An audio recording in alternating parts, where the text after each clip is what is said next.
Have you been told that your only option for adenomyosis is a hysterectomy? You're in your 30s or early 40s, you still want children, or you simply want to keep your uterus, but every doctor you see says the same thing. Let's just remove it. What if there was another way? A surgery that removes the disease, keeps your uterus intact, and gives you a real chance to get pregnant in the future. Hi, I'm Dr. Abhishek Mangeshikar, a robotic excision surgeon specializing in endometriosis and adenomyosis. Today I'm going to take you through the OSADA procedure, a remarkable fertility-preserving option for diffuse adenomyosis. We'll look at how it's done, who it's for, the results, what you can expect, and the questions you should ask before considering it. Adenomyosis is when the endometrial lining grows into the muscular wall of the uterus. There are two types, focal versus diffuse. In diffuse adenomyosis, the abnormal tissue is spread widely throughout the uterus, making it hard to remove without taking the uterus out completely. Symptoms include severe pelvic pain, heavy menstrual bleeding, pain during intercourse, fertility issues. Historically, once symptoms became severe and medication failed, hysterectomy was considered the only definitive cure. But for women who still want fertility or simply wish to keep their uterus, that's not an acceptable answer.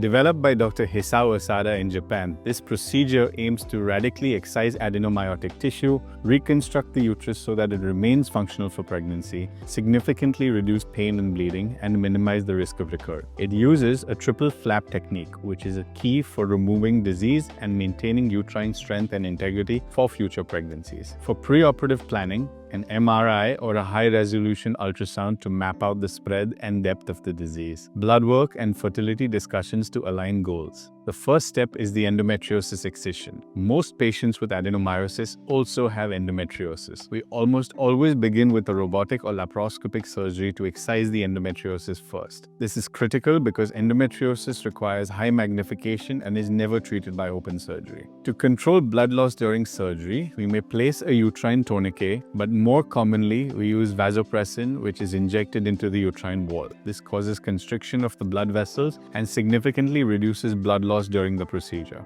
The next step is uterine incision and exposure. The uterus is carefully split open to access the adenomyotic tissue. Diseased tissue is removed with about a 1 centimeter safety margin to reduce recurrence risk but also to maintain structural integrity. We take very special care not to damage the inner uterine cavity lining unnecessarily. Once the disease is removed, the uterus is reconstructed using the triple flap method. The flaps of the remaining uterine wall are overlapped in a staggered fashion, like a double-breasted suit. This reinforces strength, prevents scar weakness, and maintains a shape suitable for pregnancy. In most cases, the best results come from combining robotic excision of endometriosis with a small open incision for the OSADA reconstruction. This allows precise disease removal with safe, strong reconstruction of the uterus. The surgeon inspects for bleeding and residual disease before completing the final repair. Hospital stay is typically around 3 to 5 days, while the return to normal activity is between 4 to 6 weeks, where one should be avoiding heavy lifting. Many women notice lighter, less painful periods after recovery. Now, with regards to fertility, they are usually advised to wait at least 6 to 12 months before attempting conception to allow complete healing and resolution of that scar. For the mode of delivery after pregnancy is achieved, cesarean section is strongly recommended for future pregnancies to reduce the risk of uterine rupture. Let's see what the success rates and evidence says. From published studies, over 90% of patients report significant improvement in pain scores. Pregnancy rates show about a 50 to 55% success for those actively trying, with many live births recorded. The recurrence rates are low, around 3 to 4%, much lower than standard adenomyosis surgeries. What are the risks and limitations of this procedure? Only highly trained surgeons should perform this. It's a very complex surgery. There's obviously a risk of possible complications, including infection, bleeding, scar tissue, and adhesion formation. It's not suitable for all patients. Extremely advanced cases with very thin remaining uterine wall may not be candidates for this kind of procedure. Always plan a special cesarean delivery with very carefully monitored pregnancy post-surgery. You can't remove adenomyosis without removing the uterus. This is completely false. This procedure proves otherwise in carefully selected cases. It's too risky for pregnancy. Pregnancies after an OSADA procedure are possible, but they must be closely monitored with vigilant follow-up. Patients need individualized care during pregnancy to ensure safety. Is this the same as a myomectomy? No.